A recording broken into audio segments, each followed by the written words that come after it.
샬롬 반갑습니다. 사랑하는 우리 허구 청년 임원 리더 여러분, 69절 성경 암송 시간입니다.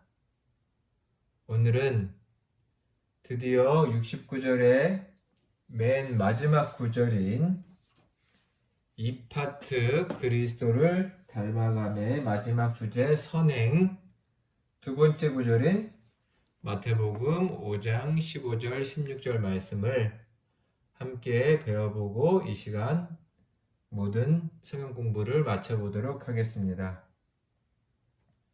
자, 마태복음 5장 16절의 말씀을 같이 한번 봉독해 볼까요? 시작. 이같이 너희 빛이 사람 앞에 비치게 하여 그들로 너희 착한 행실을 보고 하늘에 계신 너희 아버지께 영광을 돌리게 하라. 이같이 너희 빛이 사람 앞에 비치게 하여. 우리가 잘 아는 성경 말씀이죠. 특별히 마태복음 5장 13절부터 16절까지는 너희는 세상의 빛과 소금이다라고 하는 아주 산상수훈의 중요한 말씀 중 하나입니다. 너희는 세상의 빛과 소금이다. 그래서 먼저 너희는 세상의 소금이다. 일단 여기서 너희라고 말한다는 것은 그리스도를 따르는 제자라고 할 수 있죠. 제자 공동체라고 할 수 있습니다. 너희는 세상의 소금이다. 먼저 마태복음 5장 13절 말씀을 한번 찾아보시겠습니까? 마태복음 5장 13절입니다. 같이 한번 읽어볼까요? 너희는 세상의 소금이니 소금이 만일 그 맛을 잃으면 무엇으로 짜게 하리요? 후에는 아무 쓸데없어 다만 밖에 버려져 사람에게 밟힐 뿐이니라. 아멘. 말씀에 보니 너희는 세상의 소금이다 라고 말하고 있습니다. 너희는 제자 공동체는 중요한 건 어디서요? 세상 가운데에서. 이제 뒤에 보겠지만 이 세상은 반대로 말하면 어두움이라고 할 수도 있죠. 하나님의 뜻을 모르는 세상의 소금이다. 일단 소금하면 우리가 알 수 있는 두 가지의 개념이 있죠. 소금하면 일단 무엇인가요? 맛을 내고 그리고 부패를 막아주는 기능 두 가지가 있습니다. 맛을 잃는다 라고 되어 있는데 일단 이것은 소금이라는 화학 성분이 변질될 일은 없죠. 변질된다면 부패를 막는 방부제로서 역할을 다할 수 없을 겁니다. 여기서 맛을 잃었다라는 것은 당시의 성서적인 배경을 설명하고 있는데, 즉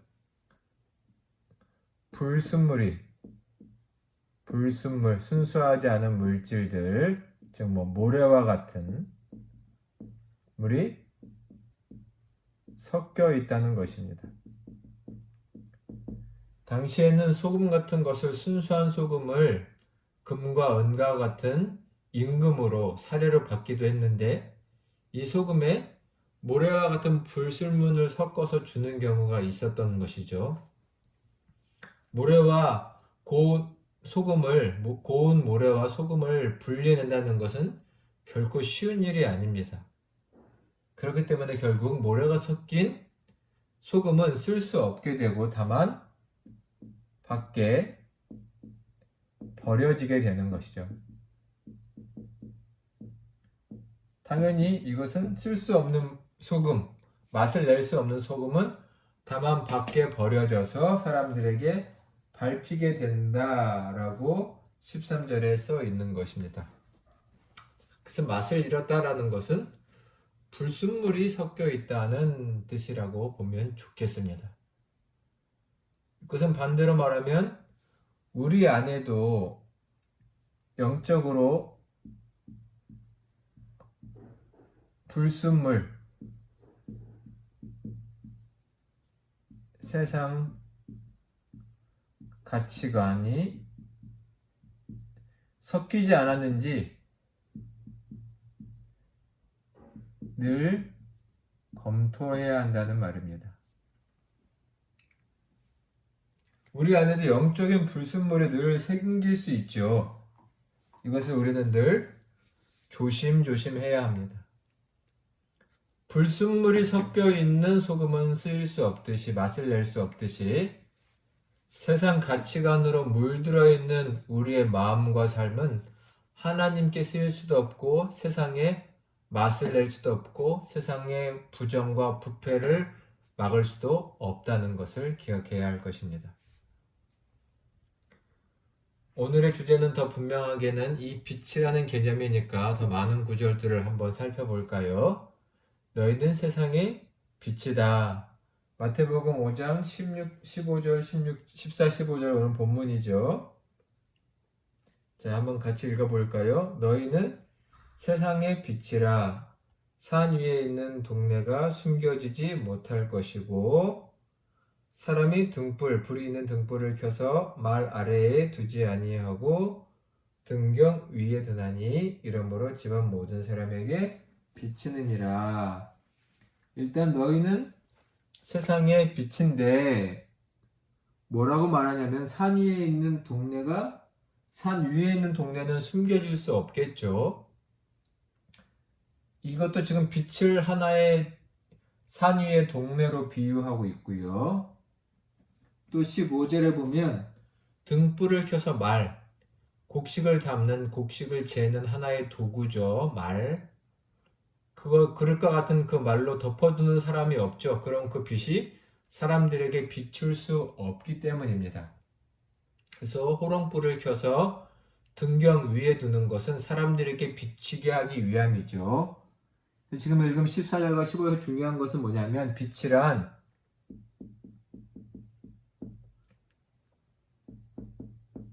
비추기 위함이다 라는 것입니다. 사람들에게 비추기 위함이다. 즉 비추기 위함이라는 것은 어두움을 몰아내는 것입니다. 즉 여기서 빛이란 결국 이 세상에서 착한 행실이라고 할 수 있죠. 착한 행실을 통하여 어두움을 몰아내는 것이다 라고 말할 수 있습니다. 어둠이란 이기적인 행동, 불법과 부정이라고 말할 수 있겠죠. 우리는 선행을 통해서 결국 그들에게 빛을 비춰 어두움을 몰아내는 것이고, 하나님의 나라가 아닌 곳에 하나님의 나라를 건설하는 것이다 라고 할 수 있습니다. 빛은 선행이다, 착한 행실이다 라고 분명히 말을 하고 있죠. 자, 오늘은 여기 밑에는 이제 세 구절은 좀 다른 구절들을 한번 찾아볼까요? 마태복음 2장 15절의 말씀입니다. 마태복음 2장 15절의 말씀을 한번 찾아볼까요? 빌립보서 2장 15절입니다. 자, 같이 한번 읽어보겠습니다. 시작. 이는 너희가 흠이 없고 순전하여 어그러지고 거스르는 세대 가운데서 하나님의 흠없는 자녀로 세상 가운데서 빛들로 나타나며, 여기도 너희라고 하면서 세상에서 빛들로 나타나라 라고 되어 있죠. 여기서 빛이라는 말을 다른 말로 하면 뭐라고 하냐면 흠이 없고 순전하다 라고 되어 있습니다. 흠이 없고 순전한 자들로 나타나라. 반대로 세상 사람들의 모습은 어떻게 표현이 되어 있냐면 어그러지고, 또 뭐라고 되어 있냐면 거스르는 세대라고 되어 있습니다. 거스르는 세대.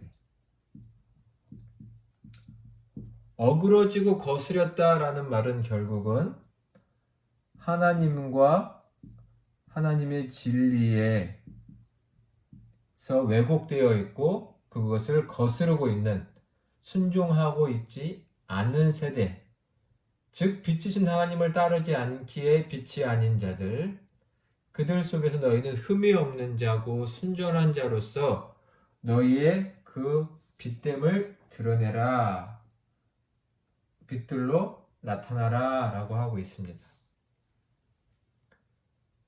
또 말씀을 한번 찾아볼까요? 에베소서 5장 8절은 저희가 잘 아는 말씀인데요.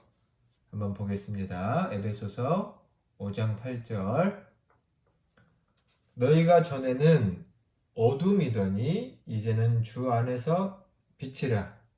빛의 자녀들처럼 행하라. 여기도 분명히 나와 있죠. 너희가 전에는 어둠이었다. 우리의 과거는, 예수님 믿기 전에 우리의 과거는, 하나님 자녀가 되기 전에 우리의 과거는 어둠이었으나 지금은 뭐라고요? 빛이다.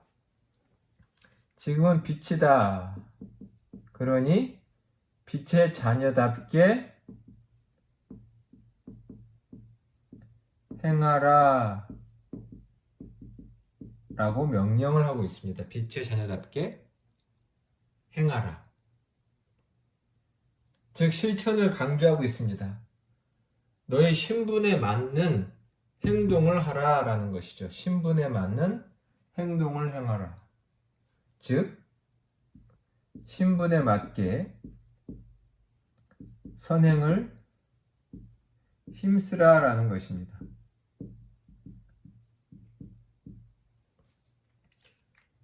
우리는 우리의 신분에 맞게 선한 일을 힘쓰고 있나요? 한번 돌아봐야 할 것입니다. 오늘 하루 선행을 힘썼는지, 그리스도의 자녀답게 살았는지를 돌아봐야 합니다. 왜냐하면 말씀에 보면 분명히 빛의 자녀들처럼 행하라 라고 되어 있기 때문입니다. 또 요한복음 8장 12절 여기도 나와 있는데요. 요한복음 8장 12절 말씀도 같이 찾아서 읽어볼까요? 예수께서 또 말씀하여 이르시되 나는 세상의 빛이니 나를 따르는 자는 어둠에 다니지 아니하고 생명의 빛을 얻으리라. 이건 지금 요한복음 15장 8절 말씀입니다. 제가 다른 구절을 지금 먼저 읽었어요. 이거 먼저 보겠습니다. 요한복음 8장 12절입니다. 다시 읽어보겠습니다. 예수께서 또 말씀하여 이르시되 나는 세상의 빛이니 나를 따르는 자는 어둠에 다니지 아니하고 생명의 빛을 얻으리라. 여기서 보면 나를 따르는 자는 어둠에 다니지 않는다. 왜요? 예수님을 따르는 자는 왜 어둠에 다니지 않냐면 예수께서 바로 친히 빛이시기 때문입니다. 그래서 예수님을 따르는 제자는 곧 예수님의 생명의 빛을 얻게 된다라고 말하고 있습니다. 즉 그렇기 때문에 그들은 빛 대신 예수님 안에서 어둠에 거하지 않는다라고도 말하고 있습니다. 어둠에 거하지 않는다. 앞에서 살펴본 것처럼 어둠에 거하지 않고 빛 가운데 거한다는 것은 선행을 말하는 것이고, 즉 예수께서 이 땅 가운데 행하신 일, 즉 예수께서 가신 길, 이것이 곧 진리의 길이고 선행의 길이라는 것을 말하고 있습니다. 주님이 가신 이 길을 따라가는 자들은 어둠에 다니지 않고 빛 가운데 거하는 자들이다 라고 말하고 있는 것이죠. 이같이 너희 빛을 사람 앞에 비치게 하여 저희로 너희 착한 행실을 보고 하늘에 계신 너희 아버지께 영광을 돌리게 하라. 우리가 결국 소금과 빛의 역할로 할 수 있는 것은 하나님께 영광을 돌리게 된다는 것입니다. 하나님께 영광을 돌리게 된다. 여기 있는 요한복음의 말씀 15장 8절 말씀 15장 8절 말씀을 같이 한번 읽어보겠습니다. 너희가 열매를 많이 맺으면 내 아버지께서 영광을 받으실 것이요 너희는 내 제자가 되리라. 너희가 열매를 많이 맺으면 열매를 맺는다라는 것이 뭔가요? 이 맥락에서 보면 열매를 맺는다는 것은 그리스도를 따라다니는 것이고 즉 선행을 말하는 것이죠. 그리스도를 따라 빛 가운데 거하는 선행을 하면 결과적으로 뭐가 된다고요? 내 아버지께서 하나님께서 결국은 영광을 받으신다. 우리의 빛된 삶, 우리의 선행은 궁극적으로는 하나님께 영광을 돌리는 데 목적이 있습니다. 나 한 사람이 선하고 착하고 의로운 사람, 인격이 갖춰진 사람을 드러내고자 하는 것이 아니라 나의 이 선행은 결국 하나님의 능력과 지혜로 하나님의 은혜로 이루어지는 것이구나 라는 것을 통해서 하나님 아버지의 영광이 드러나야 하는 것이죠.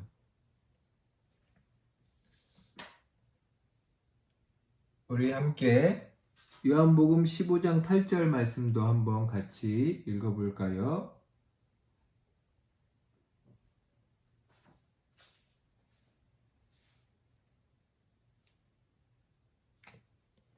요한복음 15장 8절은 여기입니다. 그리고 마태복음 5장 16절 말씀을 같이 읽어보겠습니다. 마태복음 5장 16절입니다.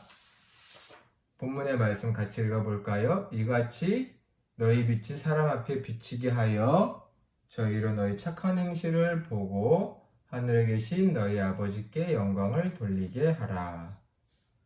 즉 마태복음 5장 16절의 말씀은 우리가 읽은 것처럼 결국 너희 착한 행실로 하나님께 영광을 돌리게 된다. 같은 내용이죠. 하나님께 영광이 돌려진다. 또 한 구절 찾아볼까요? 베드로전서 2장 12절의 말씀입니다. 베드로전서 2장 12절의 말씀도 한번 찾아서 같이 봉독해 보겠습니다. 너희가 이방인 중에서 행실을 선하게 가져 너희를 악행한다고 비방하는 자들로 하여금 너희 선한 일을 보고 오시는 날에 하나님께 영광을 돌리게 하려 함이라. 아멘. 좀 말씀이 긴데요. 한번 보실까요? 너희가 이방인 중에서 행실을 선하게 가지라 라고 일단 명령을 하고 있습니다. 이방인 중에서 선행을, 착한 행실을 가지라. 왜요? 왜 선행을 가지라고 말하고 있나요? 비방하는 자들로 하여금, 여기서 지금 이방인을 또 가리켜서 비방하는 자들이라고 했는데 이것은 무엇을 가리키냐면 우리의 신앙적 복음을 비방하는 자들입니다.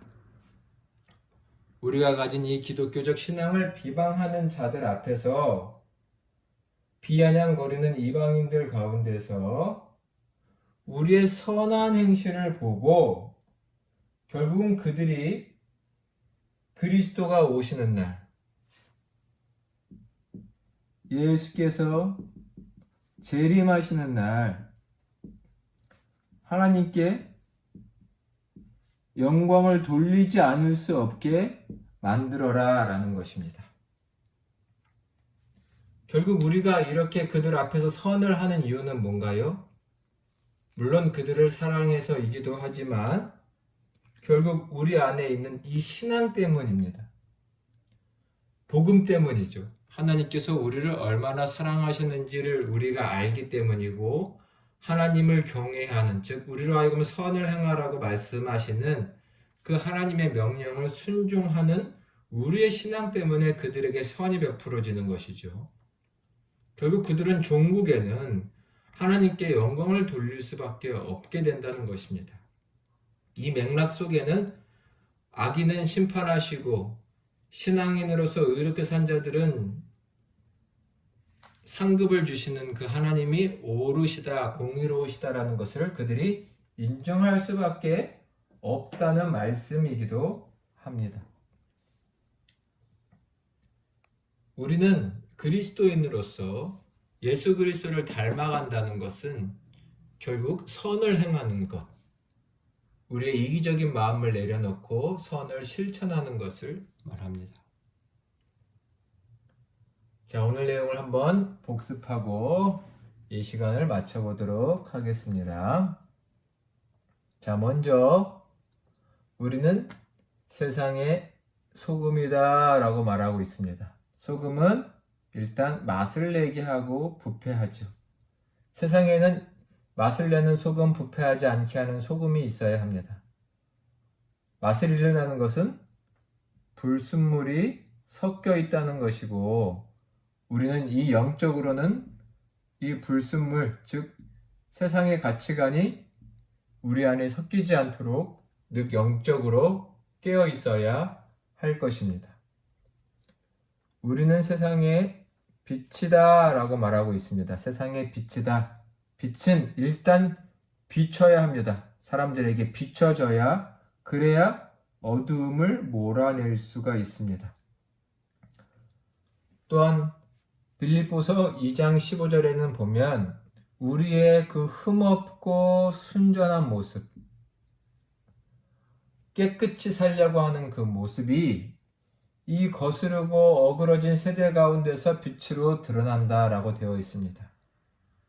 우리는 세상을 본받지 않고 세상에 오염받지 않도록 노력해야 될 것입니다.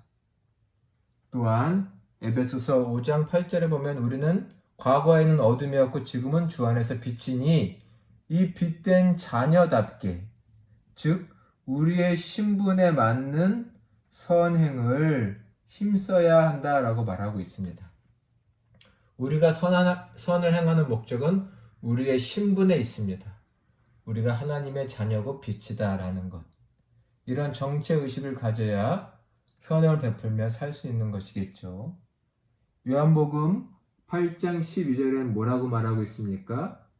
빛이신 예수님을 따르는 것, 즉 따르는 것은 제자인데, 즉 우리는 예수님을 따름으로 예수님의 빛을 받게 된다는 것입니다.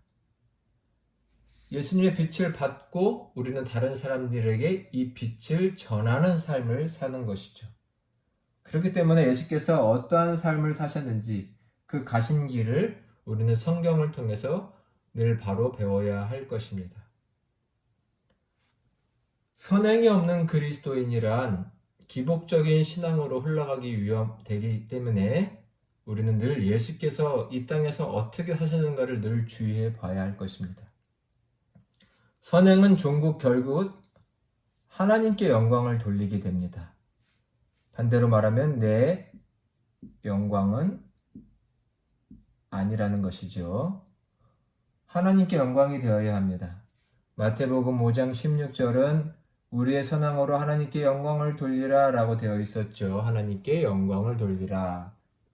또한 요한복음 15장 8절의 말씀, 요한복음 15장 8절의 말씀은 즉 선행이란 열매를 맺는 것이고 열매를 맺을 때 하나님께 영광이 된다라고 말하고 있습니다. 결국 우리는 열매를 맺어야 합니다. 사랑은 입으로 실천하는 것이 아니라 손과 발로 실천해야 할 것입니다. 베드로전서 2장 12절은 뭐라고 말하고 있나요? 즉 우리로 하여금 이방인 가운데서, 어떤 이방인이에요? 특별히 우리의 신앙과 복음을 비방하는 자들 앞에서 끝까지 그들의 앞에서 선행을 함으로 결국에는 그들이 하나님의 임재 앞에서 예수님의 재림 앞에서 하나님의 영광을 인정할 수밖에 없도록 만드는 우리의 삶이 되어야 한다라고 말하고 있습니다. 사랑하는 여러분, 그리스도의 자녀답게 빛이신 예수 그리스도를 따르는 제자답게 오늘 각자의 자리에서도 선행을 행하심으로 하나님께 영광 돌리시기를 간절히 바랍니다. 지금까지 69절 성경 공부 모든 구절들을 하나하나 배워주시고 열심히 암송해 주셔서 진심으로 감사드립니다. 여러분의 삶의 길에 주님의 평안이 늘 함께 하시기를 간절히 축원합니다. 감사합니다. 샬롬.